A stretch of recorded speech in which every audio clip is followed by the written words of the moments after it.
Being sick is the pits. I should know, because I'm sick right now. You can probably hear it in my disgusting nasally voice, and I probably shouldn't be recording a YouTube video right now.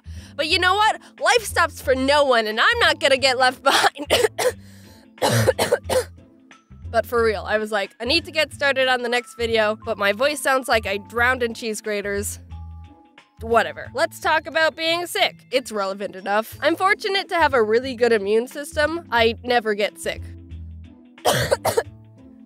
Believe it or not. From elementary school through high school, guess how many days I've missed from being sick? Don't guess. I'm gonna tell you anyway. It's 2. And they were back to back, so I was just really dying that one time. I mean, sure, I've gotten sick here and there, and my mom was just like, oh, you're fine, pack your bag, you're going to school. Missing arm? Pfft. If the lizards can regrow their limbs, so can you. So that number doesn't tell everything, but I think 2 is a pretty good score to have over 12 years. I'm not like a crazy germaphobe though. I don't go out of my way to avoid being exposed to sickness or actively try to kill any bacteria that may give me some sniffles. Sometimes I forget to wash my hands. I heard that kids who are more exposed to germs and stuff when they were young were able to more efficiently build immunities to them. So maybe as a kid I just ate a lot of dirt, but even though being sick makes you want to just give up on everything because your eyes are red and your head hurts and you're tired all the time, but you can't sleep because your nose is plugged and you can't breathe and everything is agony and life is pain and nothing is worth it in the end, there's some pros that can come from it. Like, you don't have to share anything. Because no one wants to share anything with your disgusting diseased self. Do you have a pencil I can borrow? I've got a cold. Never mind. Can I have some of your food? I have the flu. Keep it. Do you want to hang out? I'm sick. Oh, no, it's okay. We can just sick of your bullcrap. Ah! Being sick is the best excuse to be a bad member of society and get sympathy for it. Any other time, if you were to sleep in till 12 and then stay in bed all day on the computer, people would just think you're really lazy and have no motivation. But if you just say, oh, I was sick, all of a sudden, oh, you poor thing, get better soon. Can I get you anything? Oh, you're such a trooper. It's great. Also, you have the power to claim anything you touch. To each their own, but I also use being sick as an excuse to not talk to anyone because I'm a pathetic shy blob. Good job, immune system. You have failed me. Once as a kid, my brother got pink eye and my family pretty much barricaded him in his room and didn't let him touch anything. It's funny how as soon as someone gets sick, everyone is empathetic towards them, but also kind of treats them like an unpredictable rabid animal. All right, you just stay right there. Don't go anywhere. I got you some soup. Ah, stay over there. I'll push the bowl to you with this stick. Feel better soon. I think the worst thing I had growing up was a few migraines here and there. The first time I had a migraine was in 6th grade. I was sitting in class and all of a sudden my eyes started not working. Like, I would look in one direction and I couldn't see anything in my peripheral vision. It was all gray and foggy. And at first I was like, whoa, this is weird. So this is what blind people see. And I was kind of fascinated by it. Then all of a sudden it felt like my brain exploded.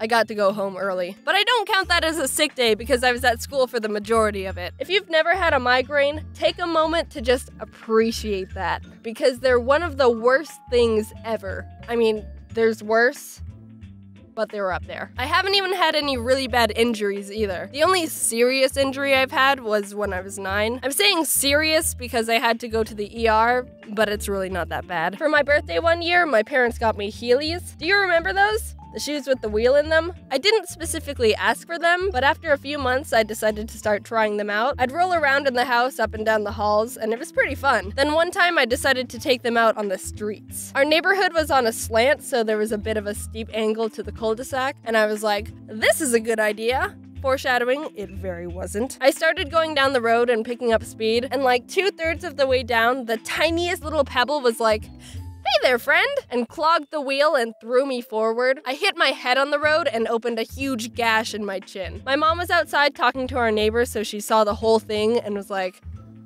okay, well, I'll talk to you later, Wendy. We're gonna waltz on over to the hospital now. My adrenaline was still pumping super hard, so I didn't feel a thing, and I was like, no, Mom, I'm fine. It's not that bad. I'm okay. But she was like, no, we're going to the hospital. I had to hold a towel over my chin to keep from bleeding all over the car. She didn't let me see the damage at the time, but I asked her about it a bit ago, and she said she didn't want me to see the cut because even she was freaked out about it. This description isn't for the squeamish, but she described it as like another mouth I gashed out of my head.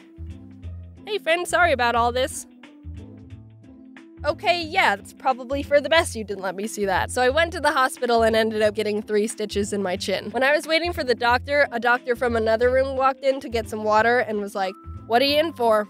She hit her chin on the road. Oh, yeah, I've been there before. And he showed us a scar on his chin. And then another doctor overheard from the other room and was like, "Yep, same story." And he had a scar on his chin. So that was a nice human bonding experience.